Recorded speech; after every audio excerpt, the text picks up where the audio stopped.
Welcome to Fort Lauderdale. Now we are actually in the shop where the miracle happens, and we're actually build this thing.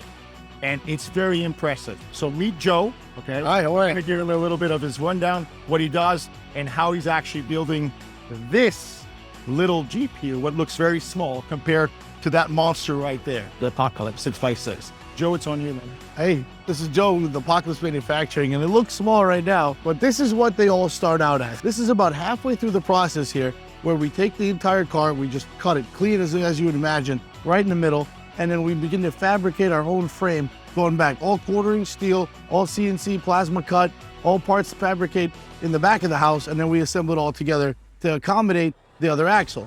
And then that other axle is the key operation. This axle here is what used to be in the back of the truck. We take it off, we put it in the back, and then we create the middle tandem axle, and that's our patented design there with almost zero chatter, no secondary gears.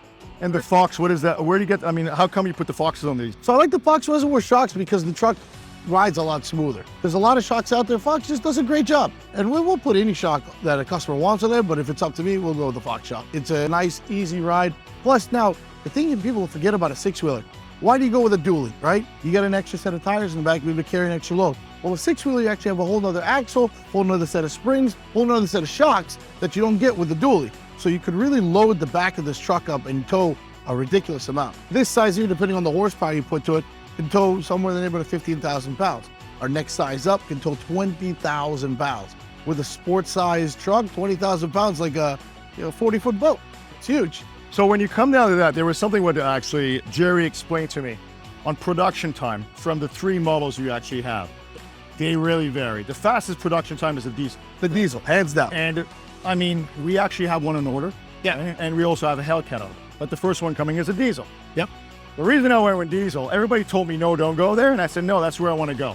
Because if I have something like this, I need to tow, okay? And I actually want to have something what makes sense. I want to make something that I can take it, drive it to Charleston eventually, and I don't have to stop 6 times on the road because I believe with the Hellcat, I'm not going to get there, right? What is the complications that you actually have when you actually compare to all three? Because I think with the Hellcat, it's a little bit more complex. Heat is our enemy in the Hellcat. So we can pack the Hellcat in there, and it is just a gigantic power plant. It feels like you're walking past a nuclear reactor when it's under the hood. Everything we're trying to do is to get heat out from under that hood. There's not enough space there. If you look at the engine compartment of a vehicle that comes with a Hellcat, you can stand in it with the engine in there. There's a lot of room. If you look at our engine compartment, there's a finger's length between the radiator, the fan, and the belt, and it's all packed in together. So we're removing cooling parts and placing them in other parts of the vehicle that you don't have to do on the diesel. The diesel's got plenty of room, not to mention it's like a 21 mile per gallon 6x6 with 500 foot-pounds of torque. That's why I love the diesel. It's a workhorse. You can beat the living crap out of it. You're not worried about too much. The Hellcat is a high-performance engine. What engine is in a diesel? It's a 3.0 turbo diesel. Basically, it's Chrysler, Fiat. It's a Chrysler Fiat Cummins combination there. We put a slightly bigger turbo, slightly bigger intercooler. So you did actually modify this. Oh, yeah. It's Yeah. modified. It's not the regular diesel. You want to push 6 wheels and a boat, you need a little more juice. But it's minor modifications. I'm not taking the engine apart. It's a little bit, slightly bigger turbo, intercooler, tune, injectors, whatnot. Now, the Hellcat's a high-performance engine. High-performance engines don't like to be submerged in water. 6x6s love to go underwater. Diesel, see all the space we have back here? Basically got a bed sitting right on top of here.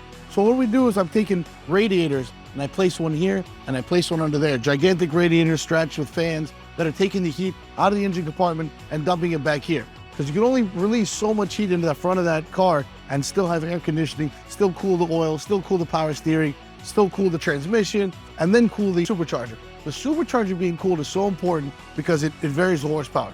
A lot of these other Hellcat swaps I've seen out there, it's awesome for the first 15 minutes. You get on it, you got 707 horsepower, beautiful. As soon as it gets hot, the timing is retarded back, and you lose a lot of power. And now you're running 600 horsepower. You spent all this money to have 600 horsepower, so bring that cooler back here. We have a very elaborate cooling system to keep that supercharger intake temperature way, way down. Because the whole point of a supercharger is you're compressing the air. If you're compressing hot air, you don't get nearly the effect that you do when it's cold. Saw that he was working on some other project, and it would be a G-Wagon, Mercedes. And that sprang to my heart, because obviously now we're talking about European, okay? And hey, how do you get to that? We've actually gotten really good at doing this vehicle. The G-Wagon platform is not far off from the Wrangler. What is the comparison to? Because they do it. There's other people who have been doing the G-Wagon. Absolutely. 6x6. Is there something you're doing different than most of these builders out there who put these other ones? Absolutely. Here's the key ingredient.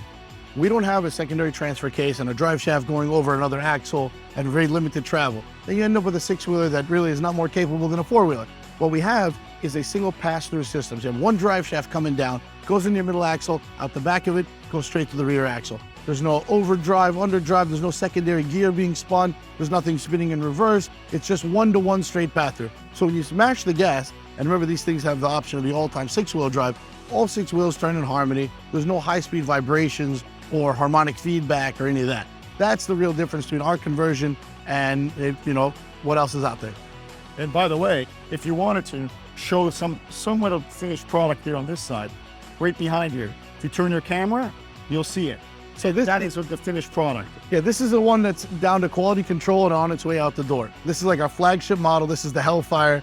This one's powered with a 392 motor, 505 horsepower. Now the 392 horsepower is a funny number because there's so much more we could do with that motor, and it doesn't create the heat that a Hellcat does. Doesn't have that supercharger breathing down its throat. So we can do other stuff. When we make it a longer compression, we can actually bore it out a little bit. You can get 600 horsepower out of these, no problem, and still be in the safe range of a toy that you can punish. Because you didn't buy this thing to be delicate on. You bought it to slam the pedal down every single time you get in it and get 7 miles to the gallon and enjoy it. I'm excited. I'm telling you, Joe has some very interesting things that are coming out. You've got to stay tuned. 2 of them are going to come to Charlotte, okay, to Euro Prestige Imports. And I want to hurry. In a hurry. But I stumbled into something. What I'm not going to get into. It's European. And I tell you, it's cool. We will show you in the months to come. Stay tuned, guys. Bye.